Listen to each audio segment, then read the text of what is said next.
ကောင်မလေးကသူမကြိုက်နေခဲ့တဲ့ကောင်လေးဟာတကယ်တော့သူမရဲ့ပထွေးတိုက်ဖြစ်နေခဲ့ဆိုတာသိလိုက်ရပါတယ်ဒီလိုမျိုးရုတ်တရက်အခြေအနေပြောင်းလဲသွားမှုကသူတို့နှစ်ယောက်ကိုအတူတူရှိဖို့မဖြစ်နိုင်တော့အောင်လုပ်လိုက်ပါတယ်ကောင်လေးကဒေါသတက်ကြီးနဲ့သူ့ရဲ့ဝိုင်းဖန်ကွက်ကိုချက်ချင်းမောက်ချလိုက်ပါတယ်သူဒေါသထွက်တာကသူ့အဖေရုတ်တရက်အိမ်တော်အသစ်ထပ်တူလိုက်လူကြီးမဲမဟုတ်ပါဘူးသူကြိုက်ခဲ့ရတဲ့ကောင်မလေးကသူ့ရဲ့ညမဖြစ်ပါတာကိုပါလက်မခံနိုင်ဖြစ်နေတာပါတကယ်တော့ကောင်မလေးဟာသူတို့เจ้าနေဘက်အရွယ်ကလေးကကောင်လေးကိုတိတ်တခုကြိုက်နေခဲ့တာဖြစ်ပါတယ်ဒါပေမဲ့ကောင်လေးကလည်းသူမကိုကြိုက်နေခဲ့တယ်ဆိုတာကိုတော့မသိခဲ့ပါဘူးကောင်မလေးကအရန်လာတဲ့အတွက်တခြားကောင်လေးရဲ့အနိုင်ကျင့်တာကိုမကြာခဏခံခဲ့ရပါတယ်အဲ့ဒီလိုအချိန်တိုင်းမှာရဲရဲဝံ့ဝံ့နဲ့သူမအတွက်မရက်တီပေးခဲ့တာကဒီကောင်လေးပါပဲသူကမင်းရွယ်ပဲကောင်မလေးကိုသူ့နောက်မှာအကွယ်ပေးထားခဲ့ပါတယ်ကောင်မလေးကသူ့နိုင်ကိုချင်းကပ်ဖို့ကြိုးစားခဲ့ပေမဲ့ရဲရဲဆက်ဆက်ပြက်ခံခဲ့ရပါတယ်သူကသူမလိုမျိုးကောင်းဝင်ပြီးအကျင့်စာရိတ္တကောင်းတဲ့เจ้าသူတယောက်ကိုမပျက်စီးစေချင်ရုံတတ်ပါပဲအခုတော့သူတို့ရဲ့မိဘတွေပါပေါင်းလိုက်ကြပြီထင်လို့သူတို့နေတော့အခွင့်အလမ်းကပိုတောင်နေသွားခဲ့ပါတယ်ကောင်လေးသူ့ကိုဆွဲလာနေတာကိုဆွန့်လွတ်သွားအောင်လို့ကောင်လေးကမိုက်ရဲနဲ့စီကမ်းမဲ့သူတယောက်ဖြစ်အောင်နေထိုင်ခဲ့ပါတယ်မော်တော်ဆိုင်ကယ်ပြိုင်တဲ့အလုံးလက်မဲ့ကောင်လေးတွေနဲ့စပြီးပေါင်းတင်ခဲ့ပါတယ်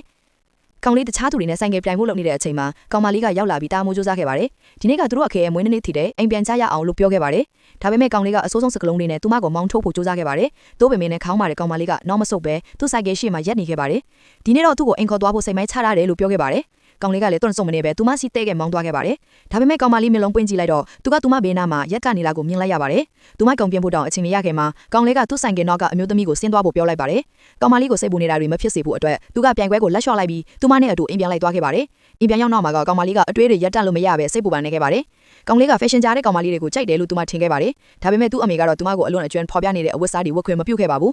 တနေ့မှာကောင်မလေးတယောက်ထဲအိမ်မှာကြံခဲ့တာကိုနိုးလာတော့တွေ့လိုက်ရပါတယ်ဒါကြောင့်သူမအကြိုက်ဆုံးဝတ်စုံကိုဝတ်ပြီးတငယ်ချင်းတွေနဲ့ဈေးလျှောက်ထားဖို့ဆုံးဖြတ်လိုက်ပါတယ်တကားဖွင့်လိုက်တာနဲ့အခုမှပြန်လာတဲ့ကောင်လေးနဲ့တဲ့တို့မလေတော့ပုံမှန်ဆိုရင်ရိုးရိုးရင်နေတဲ့ကောင်မလေးအခုလိုလှလှပပဝတ်ထားတာကိုမြင်လိုက်တော့ကောင်လေးကအန်အောင်သွားပုံရပါတယ်သူ့ကိုတဝင်းတော့ကြောင်းအောင်လို့ကောင်မလေးကသူမရီရင်စိုက်ရှိပြီးချင်းတွေးဖို့သွားတယ်လို့လိန်လိုက်ပါတယ်သူမထွက်သွားမယ့်အချိန်မှာသူ့မျက်နှာပေါ်မှာချီးထားတွေကိုမြင်လိုက်တာကြောင့်ပလတ်စတာထုတ်ပြီးညင်းစားတာကပ်ပြီးလိုက်ပါတယ်